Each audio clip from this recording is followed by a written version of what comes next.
the highest seeded player in this moment in the under 90 category.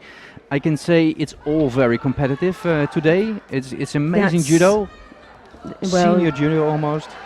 It is, and do you know what? It's actually very, very exciting and very unpredictable, because with these young athletes, they're giving 110%. They're still trying to establish themselves. And like when you see in the senior ranking, you see someone like Teddy Riner, Iliades, they've established themselves as world-class athletes, and you really can predict. In some cases, you can say that person they're definitely going to win a medal.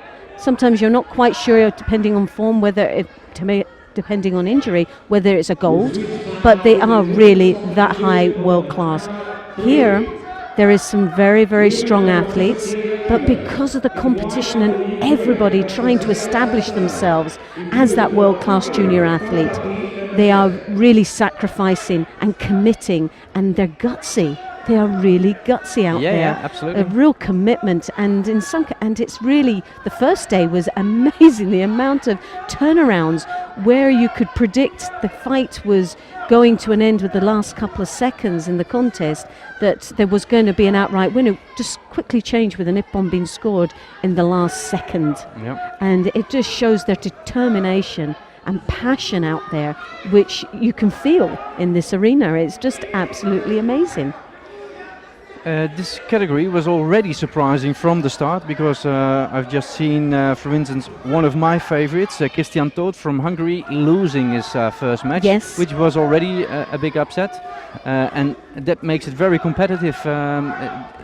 Exactly, they are gutsy, they try whatever they can, and they should, of course, because I also saw some very tactical judo, especially in the finals yesterday, which also has its charm. It may not be so attractive for the public, but it was one of the most boring finals was the one on the 63. But it was actually a thriller, because they know each other so well, and both are cadets actually. Yes. It's unbelievable how such on paper very thrilling final, because of the age, could turn out in a sort of anticlimax, but on the other hand there was so much power on the shoulders, you could feel it, and you could feel that it was just an element of who was going to make a mistake, who was able to rise under that pressure, or who was going to fall. And that's what it was really about. It's that maturity that isn't there right now, and the experiences that they're gaining all the time. But I was surprised that they were actually so mature to keep it tactical. Yes. They didn't fall into the mistake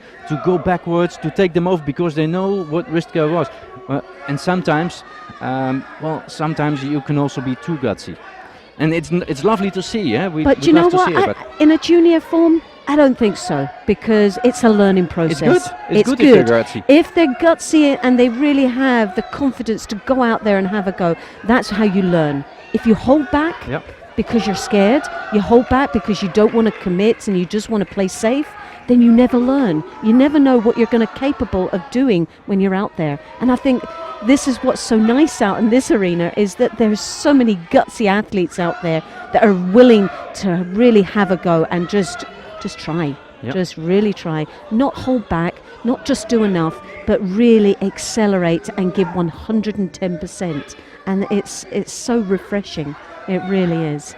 We are looking at Michael Korrel. He's the #1 seed here at this European Championships on the 90 kilograms against Lee Kochman. I'm sure that both families are watching. I know they are, also in Israel. Yes, definitely sitting at the edge of their seat, cheering their players on. It's always nice. I see a lot of traffic always each weekend. Also, I'm doing some stuff from home, and some of the Israeli fans are really eager to see their kids at home, because it's a long distance.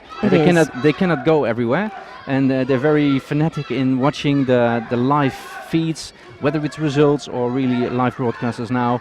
And for sure, they are watching this match show. Greetings to them in Israel. Yes, and the travelling is very costly indeed, and this is the next best thing for them to be able to watch on the internet. Yeah, well, you see some developments there, because I spoke to some athletes parents as well here on the tribune, saying what investments they have to do as a parent, not just only driving 5 times to the national trainings, which is usually centralized somewhere.